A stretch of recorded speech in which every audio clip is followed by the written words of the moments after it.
Yesterday, we got to see Tesla Q1 earnings report and hear the earnings call, and I guess there were mixed takeaways, though the stock market responded quite nicely to it. I found a deep dive performed by a bear who believes that what they're saying is the truth, the whole truth, and nothing but the truth, so help me God. Hey, I got Herbert with me, and we're going to take a look at this post. He will actually tell the truth. We're here to provide perspective. A number of people, I mentioned this on your show, had said, well, Reuters said that earnings were down 70%. Is that a lie? Well, it's not the whole picture. And it's the whole truth that we're trying to get to here, not just the parts of it that make for a snappy headline. Although my headlines are pretty snappy, I don't write them. I have an editor who's very good at that, and I let him say the crazy stuff. By the way, I'm Brian. Welcome to Futuraza. Had to get the jingle in there. Had to. So what we've got here, this is a user on Reddit who's the bastion of sanity. It's official, and I'm going to tone it down. Elon Dookie the Duvet. I disagree with that conclusion. This is not the title written by the person whose comment we're going to discuss.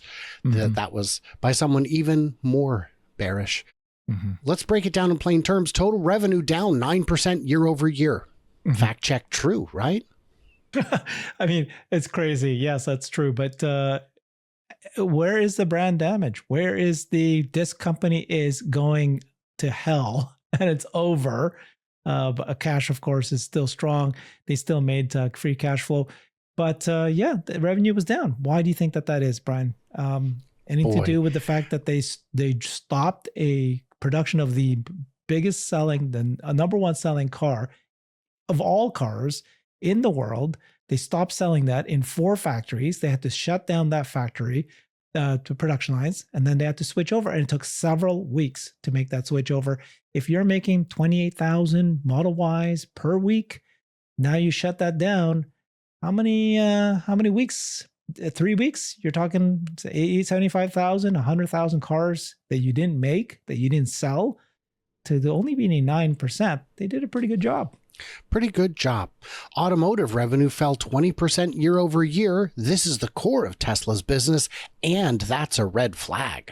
Yeah, again, it's saying that's a red flag because, hey, sales are falling. It's a red flag if the sales are falling because competitors, nobody wants to buy the Teslas anymore.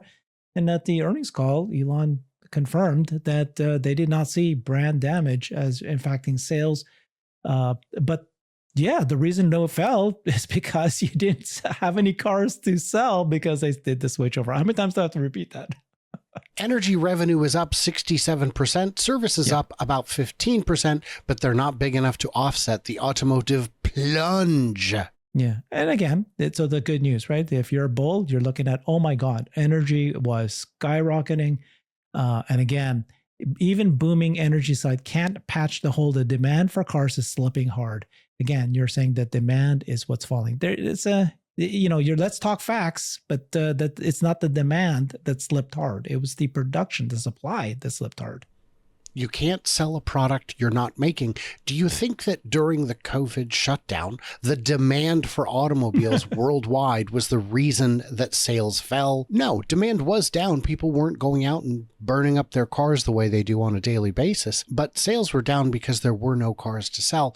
Gross profit and margin took a hit. Gross profit down 15% year over year. Gross margin dropped from 17.4 to 16.3%. Is that a concern when you're retooling? Yeah, again, margin was because of lower vehicle sales, but it was offset by these regulatory credits. So, Well, and 16.3 is, in automotive terms, sky high margin. Isn't it? It's so funny. It's funny that you even have to remind me as well. Yeah. Oh my God. Tesla's gross margin fell from 70% to 60%. Let's talk about gross margins for any other car company out there, please. Let's see where they're at. They're not double digits. This means Tesla's making less profit per vehicle, even as revenue drops. It's getting squeezed on both ends, less demand and thinner margins. Yeah. Okay. Operating income got nuked. Boy, the hyperbole. Down 66%. Mm-hmm. Operating income fell from 1.8 billion to 400 million. But the reason why the operating income fell 1.8 billion to 399 million, why do you think that is? What did they say? They said that because they did more AI projects and the production disruptions, right? You have to be creating a brand new car, 4 factories simultaneously, and they chose to do it on the first quarter, which is traditionally the hardest quarter already. People do buy less cars during the first quarter. So, all right, you can position it all you want and say this company is struggling and they're going to go bankrupt. Okay. Let's see what happens. This is very silly to me.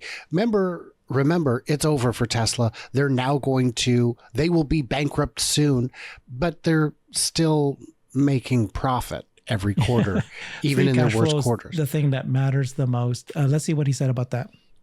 Well, takeaway though, Tesla's core business is almost break even operationally. That's not what almost break even means. That's bad for a high growth stock because, as you know, Herbert, if you sell these vehicles with just a thin margin, you can't make any more money on them in the future. Oh, wait. You're still making money on it. Yeah. These are robotaxi equipped vehicles. These have opportunity to make an extra $8, $10 more $1,000 in the future after the sale is done. Again, like I said, you can, if you put on a lens and you choose to look at it negatively, you can say that, right?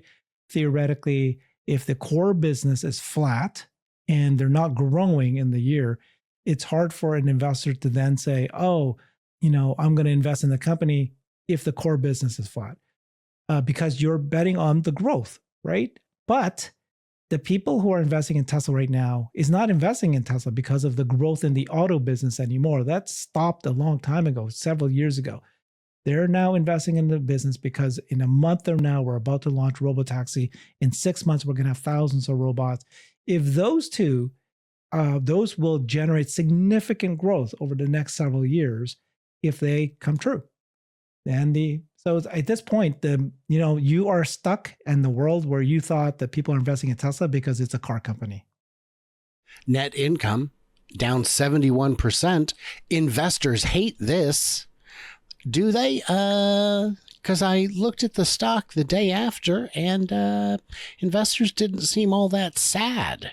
I think this guy's going to write a magazine article that's titled Tesla.bomb. Do you remember when Amazon.bomb was the thing? No. Because they had zero profit. They weren't making any money because they were investing that profit into the new business.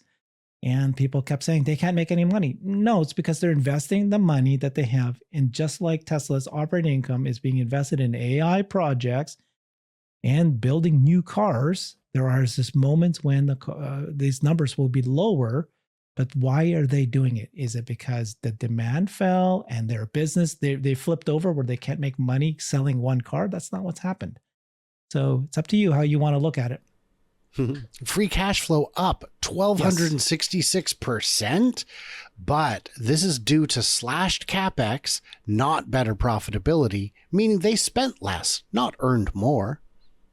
Okay, so first of all, free cash flow should have plummeted, should have been negative, because when you're building brand new cars and you're investing in the future, all of this impacts free cash flow. Tesla chose to have a positive free cash flow, a lot less than normal. But again, the fact that they even have free cash flow when everything has happened in the first quarter like this that's the miracle. CapEx, by the way, they're back up to the $10 billion they're going to spend this year. So, it's about timing. They're preparing. So, cash on hand looks strong. 36.9 billion in cash investments, up 38%. This is a saving grace. They're flush with cash and can ride out some storms, but investors don't reward cash in growth stocks unless they use it smartly. Yep. Sure. Fair. Bottom line, revenue down, margins crushed, profit tanked, auto business in decline, energy growing, but not big enough yet. Stockholders watching earnings crater.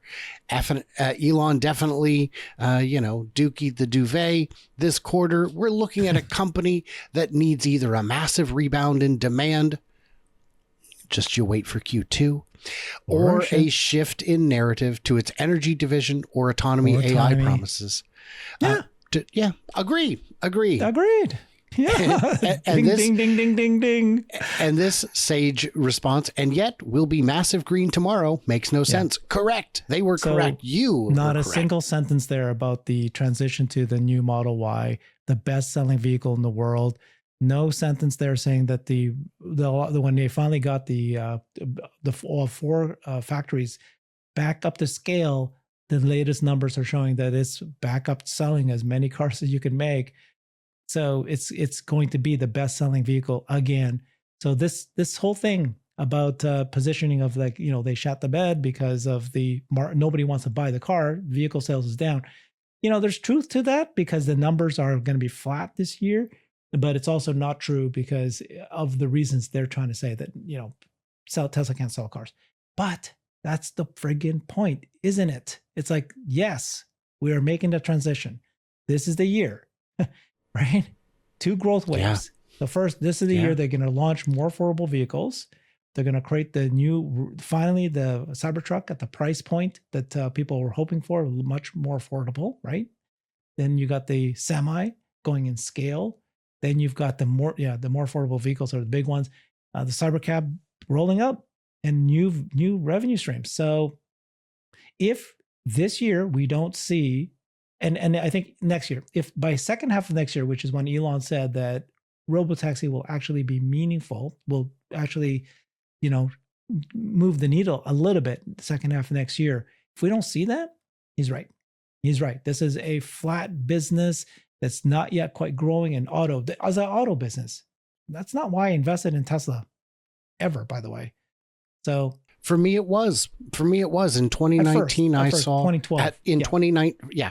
And for me, it was I saw the strength of the Fremont factory and the imminent completion of Giga Shanghai, and said, based on just these 2 things, not even the Cybertruck, not even autonomy, I believe I will outperform the market if I invest in Tesla. And I have outperformed the market.